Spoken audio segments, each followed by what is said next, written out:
बात उन दिनों की है जब हम कॉलेज में प्रथम वर्ष के छात्र थे। दशहरा बीत चुका था, दीपावली समीप थी। तभी एक दिन कुछ युवक युवतियों की एनजीओ टाइप टोली हमारे कॉलेज में आई। उन्होंने छात्रों से कुछ प्रश्न पूछे, किंतु एक प्रश्न पर कॉलेज में सन्नाटा छा गया। उन्होंने पूछा, जब दीपावली भगवान राम के 14 वर्षों के वनवास से अयोध्या लौटने के उत्साह में मनाई जाती है, तो दीपावली पर लक्ष्मी पूजन क्यों होता है? श्री राम की पूजा क्यों नहीं? प्रश्न पर सन्नाटा छा गया, क्योंकि उस समय कोई सोशल मीडिया तो था नहीं, स्मार्टफोन भी नहीं थे। किसी को कुछ नहीं पता। तब सन्नाटा चीरते हुए हम में से ही एक हाथ प्रश्न का उत्तर देने हेतु ऊपर उठा। हमने बताया कि दीपावली उत्सव 2 युग सतयुग और त्रेता युग से जुड़ा हुआ है। सतयुग में समुद्र मंथन से माता लक्ष्मी उस दिन प्रकट हुई थी, इसलिए लक्ष्मी पूजन होता है। भगवान श्री राम भी त्रेता युग में इसी दिन अयोध्या लौटे थे, तो अयोध्या वासियों ने दीप जलाकर उनका स्वागत किया था, इसलिए इसका नाम दीपावली है। इसलिए इस पर्व के 2 नाम हैं, लक्ष्मी पूजन जो सतयुग से जुड़ा है, और दूजा दीपावली जो त्रेता युग प्रभु श्री राम और दीपों से जुड़ा है। हमारे उत्तर के बाद थोड़ी देर तक सन्नाटा छाया रहा, क्योंकि किसी को भी उत्तर नहीं पता था। यहाँ तक कि प्रश्न पूछ रही टोली को भी नहीं। खैर कुछ देर बीत, सभी ने खूब तालियां बजाई। उसके बाद एक समाचार पत्र ने हमारा साक्षात्कार इंटरव्यू भी किया।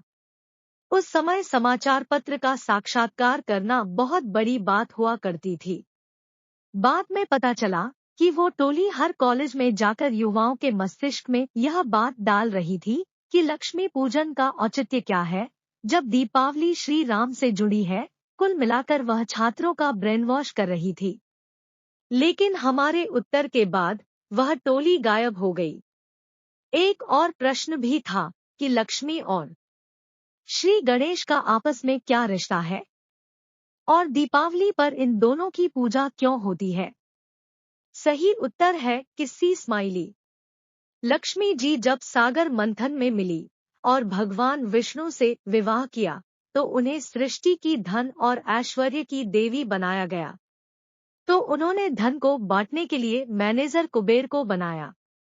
कुबेर कुछ कंजूस वृत्ति के थे। वे धन बांटते नहीं थे, स्वयं धन के भंडारी बनकर बैठ गए। माता लक्ष्मी परेशान हो गई। उनकी संतान को कृपा नहीं मिल रही थी। उन्होंने अपनी व्यथा भगवान विष्णु को बताई। भगवान विष्णु ने उन्हें कहा कि तुम मैनेजर बदल लो। माँ लक्ष्मी बोली, यक्षों के राजा कुबेर मेरे परम भक्त हैं, उन्हें बुरा लगेगा। तब भगवान विष्णु ने उन्हें श्री गणेश जी की दीर्घ और विशाल बुद्धि को प्रयोग करने की सलाह दी। माँ लक्ष्मी ने श्री गणेश जी को धन का डिस्ट्रीब्यूटर बनने को कहा। श्री गणेश जी ठहरे महाबुद्धिमान। वे बोले, माँ, मैं जिसका भी नाम बताऊंगा उस पर आप कृपा कर देना। कोई किंतु परंतु नहीं। माँ लक्ष्मी ने हाँ कर दी। अब श्री गणेश जी लोगों के सौभाग्य के विघ्न रुकावट को दूर कर उनके लिए धनागमन के द्वार खोलने लगे। कुबेर भंडारी ही बनकर रह गए। श्री गणेश जी पैसा सैंक्शन करवाने वाले बन गए।